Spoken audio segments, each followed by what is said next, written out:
they have script. Well, that was on Westworld. We be handed a set of sides in the morning. I never got a script. I was never told what the show was or what was going on. So it was confusing, and I thought, well, I'm just the operator. They're not going to give me a full script. They don't, that's why I don't get a script. That's why I get these sides I have to sign my name to and hand back at the end of the day. And then I'm talking to Evan one day, and she says, I don't know what I'm doing. I don't have a script. And I said, you don't have a script? You're number one on the call sheet. You don't have a script? No, I don't have a script either. So Ray Donovan, though, they have scripts.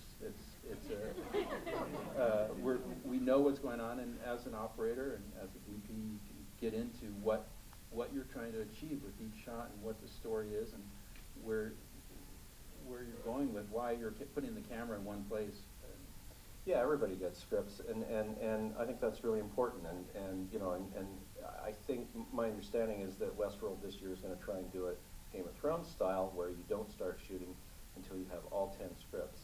And in their case, every single person on the crew had, before the season even starts, and this is one of the reasons that show is so amazingly good, is that everybody is engaged and a part of it, and the showrunners are very, they take, people have a suggestion, they'll notice something, that happens in 2 might pay off better in episode 4 or something like that, and they adopt them, and it's a much more inclusive, creatively inclusive world, and the result of that is that whole crew are much more engaged in the process.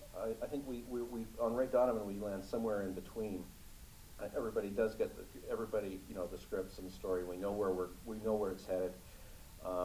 We know we can't do X today because it's got Y is going to happen in 2 episodes. So I think that's the biggest difference between the two. And what kind of equipment are you using on the set for Ray Donovan?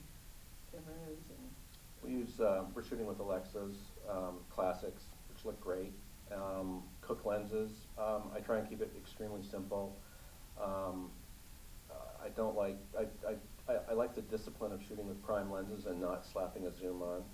I think you can always tell a show that's shot with a zoom because the coverage, in the coverage, there's something might be at a 32 millimeter, but another piece of coverage might be at a 26 or a 30 or what have you, and it might bounce all over the place. And the discipline of having the primes is that you get a consistency in the look and the perspective, and when it's cut together, I think it looks a lot classier and cleaner, and you know what, it doesn't cost you any time. A good camera assistant can change a lens